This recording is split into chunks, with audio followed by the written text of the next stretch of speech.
नमस्कार दोस्तों। मुझे पता है आप हमारी कहानी को अंत तक सुनते हैं, लेकिन चैनल को सब्सक्राइब नहीं करते हो।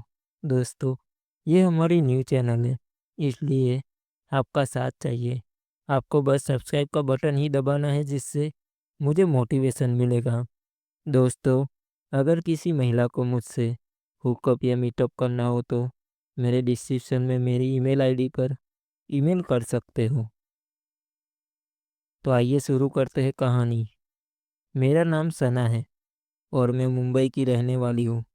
मैं मुंबई में अपने पति के साथ रहती हूँ। मेरी उम्र 28 साल है और मेरी शादी 25 साल की उम्र में हो गई थी। मेरा रंग गोरा है और मेरा साइज 36, 32, 36 है। शादी के बाद मैं सिर्फ साड़ी ही पहनती हूँ और अपने शादीशुदा होने के वजह से पूरा श्रृंगार करती हूँ। मेरा ससुराल उत्तर प्रदेश के एक गांव में है। मैं और मेरे पति अक्सर मेरे सास ससुर से मिलने उत्तर प्रदेश जाते हैं। ये बात उन समय की है जब गर्मी के एक महीने में अपने पति के साथ में अपने ससुराल गई थी। हमारा गांव का घर काफ़ी पुराना हो चुका था। घर का ऊपरी कमरा कमज़ोर हो चुका था और घर के निचले हिस्से के एक कमरे में सीलन लगने लगी थी। तो हमारे घर पहुंचने से पहले ही ससुर जी ने घर की मरम्मत का काम शुरू करवा दिया था। मैं अपने पति के साथ गांव में रविवार को पहुंची और रविवार को सारे मजदूर छुट्टी पर रहते हैं, तो कोई काम पर नहीं आया था। पर हमारे गांव पहुंचते ही सोमवार की सुबह 5 बजे एक बुरी दुर्घटना हो गई। मेरे ससुर जी के बहुत ही खास दोस्त का देहांत हो गया था, जो बगल के गांव में रहते थे। तो उन्हें मेरी सासू माँ के साथ वहाँ जाना था। मेरे पति भी काफ़ी जिद करने लगे कि वो चाचा जी को बहुत पसंद करते थे और उन्हें भी साथ जाना है। पर घर में किसी का रहना ज़रूरी है, क्योंकि आज सोमवार है और मजदूर आने वाले थे और ऊपरी माले का पिल्लर ठीक करना बहुत ज़रूरी था। तो सबने ऐसा किया कि मैं घर पर रुक जाऊंगी और मेरे ससुर सासू माँ और पति चाचा जी की अंतिम यात्रा में दूसरे गांव जाएंगे।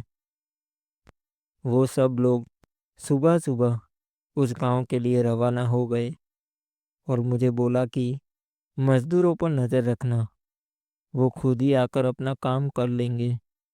वो ऊपर चढ़ने के लिए पीछे वाली सीढ़ियाँ इस्तेमाल करते हैं और हम सब आज शाम तक वापस आ जाएंगे। सुबह के कुछ 9 बज रहे थे। मेरे अनुमान के मुताबिक काम करने वाले मजदूर 11 बजे तक आ जाने चाहिए। तो मैं नहाने चली गई और जब मैं नहा रही थी तब मुझे मजदूरों की आवाज़ सुनाई देने लगी। उन्होंने पिछले दरवाजे की सीढ़ी से ऊपर जाकर अपना काम शुरू कर दिया था। घर का बाथरूम में इन कमरों से अलग था, जैसे कि पुराने घरों में होता है।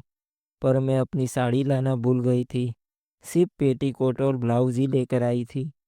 मैंने सोचा था कि मैं घर में अकेली ही हूँ तो अंदर जाकर चेंज कर लूँगी, पर अब तो मज़ा आ गए। फिर मजूर आ गए। फिर मैंने पेटीकोट पहना, ब्लाउज पहना और टॉवल से अपना बदन थोड़ा थका और मैं बाथरूम से निकलकर कमरे की तरफ जाने लगी। ऊपर के माले से बाथरूम तक का रास्ता साफ दिखाई देता है और उस वक्त मेरा बदन गीला था।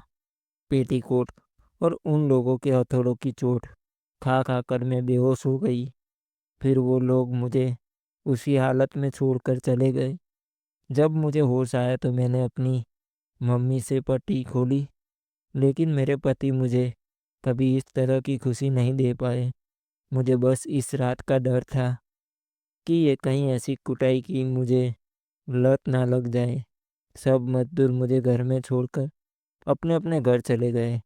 शाम को जब मेरे परिवार वाले वापस आए तो मैंने उन्हें कुछ नहीं बताया। अगले दिन वो मजदूर फिर आए और जैसे ही मेरी और उनकी नज़र मिली तो मैं शर्मा गई। फिर दोपहर को जब मेरे ससुर जी और पति किसी काम से बाहर गए तो मैं पानी देने के बहाने उन सभी से मिलने ऊपरी माले पर चली गई, जहाँ मैंने उन सब से फिर कुटी। दोस्तों, आपको मेरी ये कहानी कैसी लगी कमेंट करके ज़रूर बताइए। वीडियो पसंद आई हो तो वीडियो को लाइक करें और शेयर करें, और अगर हमारे चैनल पर पहली बार आए हो तो चैनल को सब्सक्राइब करना ना भूलें। धन्यवाद दोस्तों।